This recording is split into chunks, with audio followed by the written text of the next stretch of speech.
નમસ્કાર. ચાલો આજે આપણે સાથે મળીને પ્રાણીઓની સંવેદનાત્મક દુનિયાની કેટલીક છુપાયેલી વાતો જાણીએ.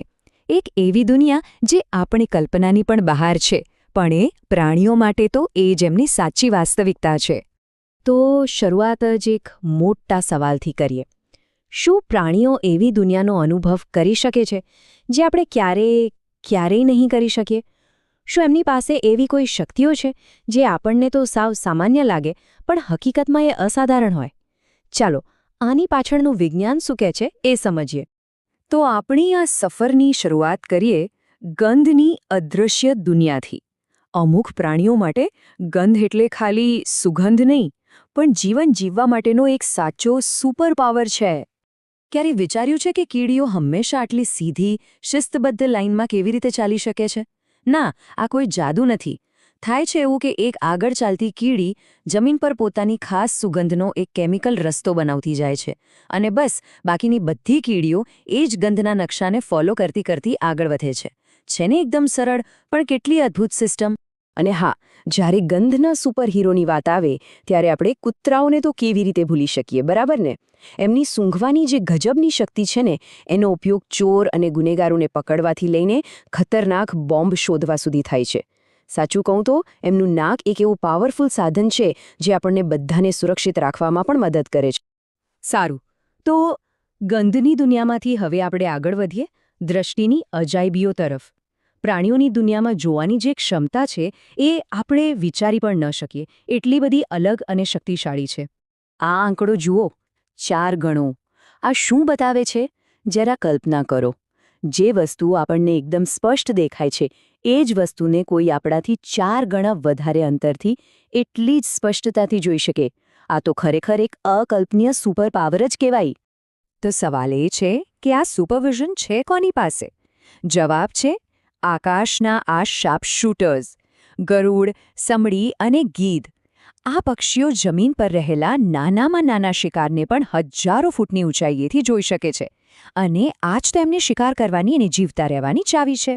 પણ શું બધા જ પ્રાણીઓ એકસરખો જુએ છે? ના. દિવસ અને રાતના પ્રાણીઓની જોવાની રીતમાં જમીન આસમાનનો ફરક છે. જે પ્રાણીઓ દિવસ દરમિયાન એક્ટિવ હોય છે એ આખી દુનિયાને રંગીન જોઈ શકે છે, પણ જે રાત્રે જાગે છે એમના માટે દુનિયા મોટાભાગે બ્લેક એન્ડ વ્હાઇટ જેવી હોય છે. આ ખરેખર અંધારામાં વધુ સારી રીતે જોવા માટેનું એક કુદરતી અનુકૂલન છે. અને અહીંયા એક બહુ જ રસપ્રદ અપવાદ છે, અને એ છે ઘુવડ. મોટાભાગના પક્ષીઓની આંખો માથાની બંને બાજુ પર હોય છે, ખરું ને? પણ ઘુવડની આંખો બિલકુલ માણસોની જેમ જ આગળની તરફ હોય છે. આનાથી એમને અંતરનો સચોટ અંદાજ લગાવવામાં મદદ મળે છે, અને એટલે જ તો એ રાતના આટલા કુશળ શિકારી બની શકે છે. ચાલો હવે વાત કરીએ સાંભળવાની અનોખી શક્તિ વિશે. અવાજની દુનિયા પણ કંઈ ઓછા રહસ્યોથી નથી ભરેલી. ક્યારે વિચાર આવ્યો છે કે પક્ષીઓના કાન ક્યાં હોય છે? દેખાતા તો નથી, કારણ કે એમની પાસે આપણા જેવા બહાર દેખાય એવા કાન હોતા જ નથી. એને બદલે એમના માથાની બંને બાજુએ નાના નાના કાણા હોય છે, જે પીંછાથી ઢંકાયેલા રહે છે. આ કાણા સીધા જ એમના સાંભળવાના અંગ સાથે જોડાયેલા હોય છે, અને હા, ઉડતી વખતે હવાના દબાણને બેલેન્સ કરવામાં પણ મદદ કરે છે. એક મજાની વાત ખબર છે? કાનની સાઇઝનો અને સાંભળવાની ક્ષમતાનો સીધો સંબંધ છે. સામાન્ય રીતે એવું હોય છે કે કાન જેટલા મોટા, સાંભળવાની શક્તિ એટલી જ સારી. હાથી અને સસલા આના બેસ્ટ ઉદાહરણ છે.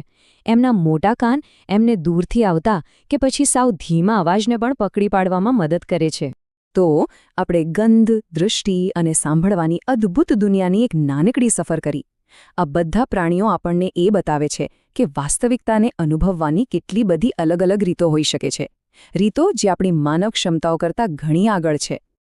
ચાલો તો ફટાફટ એક નજર કરી લઈએ કે આપણે શું શું જાણ્યું.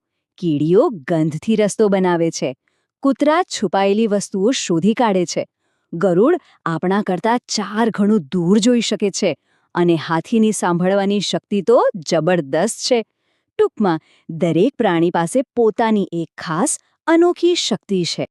આ બધું જાણ્યા પછી એક મોટો સવાલ મનમાં આવે છે. આપણી આસપાસ આવી બીજી કેટલી અદૃશ્ય દુનિયાઓ છુપાયેલી હશે? આ પ્રાણીઓ આપણને યાદ કરાવે છે કે આપણે જે જોઈએ, સાંભળીએ કે સૂંઘીએ છીએ એ તો વાસ્તવિકતાનું બસ એક નાનકડો ટુકડો જ છે. ખરેખર વિચારવા જેવી વાત છે નહીં?